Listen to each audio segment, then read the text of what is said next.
Hai teman-teman, kali ini saya lagi ada di Masjid Gede Kauman, Yogyakarta. Masjid Gede Kauman didirikan pada tanggal 29 Mei 1773. Diprakarsai oleh Sri Sultan Hamengkubuwono yang pertama bersama penghulu keraton Kiai Fakih Ibrahim Diponingrat. Tata ruang dan arsitektur masjid dirancang oleh Kiai Wiryokusumo. Gaya arsitektur Masjid Gede Kauman mewarisi gaya Masjid Demak. Karakteristik dari masjid ini adalah keberadaan 4 pilar utama atau dikenal dengan Soko Guru dengan atap berbentuk tajuk lambang teplok. Ini dilambangkan tajuk lambang teplok atau masjid dengan atap bertumpang 3. Nah, itu kan rata-rata kalau masjid yang pada umumnya itu hanya bertumpang 2. Tapi kalau di sini seperti ini masjid gede sama masjid Mataram Kota Gede itu juga sama, tiga tumpuk. Situs peninggalan sejarah yang masuk dalam kategori Masjid Keprabon ini menegaskan keberadaan Kesultanan Yogyakarta sebagai kerajaan Islam. Prabon itu ya, masjid milik apa yang di ibaratnya kayak yang masjid besar miliknya dari keraton, jadi dikhususkan. Ada masjid kagungan dalam yang lainnya banyak, ada masjid kagungan dalam tersebar di seluruh DIY sampai Jawa Tengah. Nah, Keprabon itu menjadi kayak sebagai pusatnya, ya pusat dari segala macam masjid di luar itu. Secara administratif, Masjid Gede Kauman terletak di sisi barat alun-alun utara, barat daya Pasar Beringharjo, dan berdekatan dengan Keraton Yogyakarta. Mungkin untuk pembangunan keraton atau pemerintahan kan kalau orang dulu kan namanya ada itu namanya catur sabotro, kelengkapan sebuah pemerintahan. Tadi satu ada pemerintahan atau keraton sendiri, yang kedua untuk keagamaan masjid, yang ketiga untuk masyarakat atau warga hayal nama itu ada alun-alun karena acara untuk yang besar. Terus yang keempat itu perekonomian pasar. Jadi empat pilar ini dulu yang awal dibangun dari itu, keraton, masjid, alun-alun, pasar. Pasarnya pasar gede itu.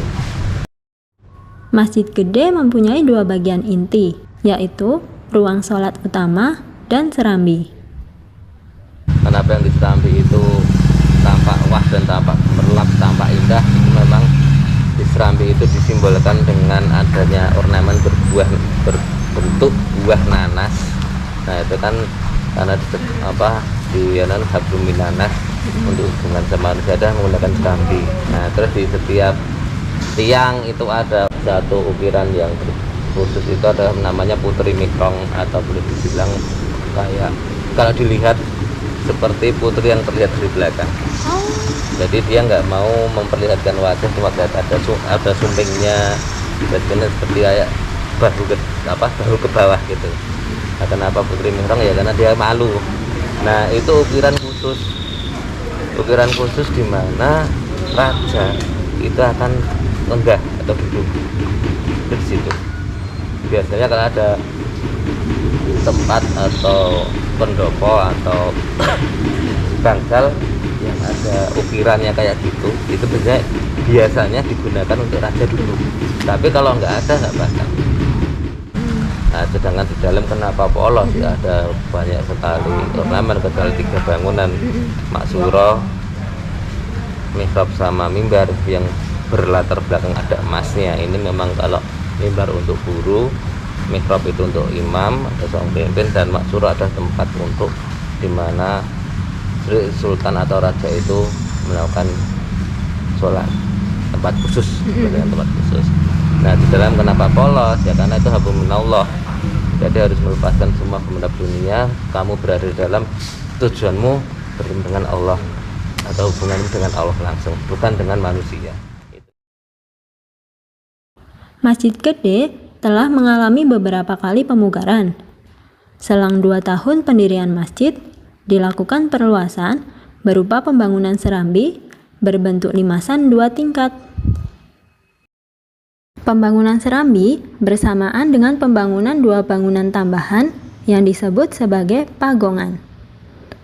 2 bangunan ini dipergunakan sebagai tempat 2 rangkaian gamelan pusaka, yakni Kiai Guntur Madu dan Kiai Nogowilogo.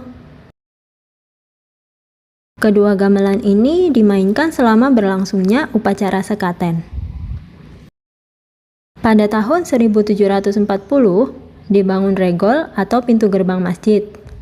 Regol masjid yang berbentuk semartinandu diberi nama gapuro. Gapuro berasal dari gofuro, yang berarti ampunan dari dosa.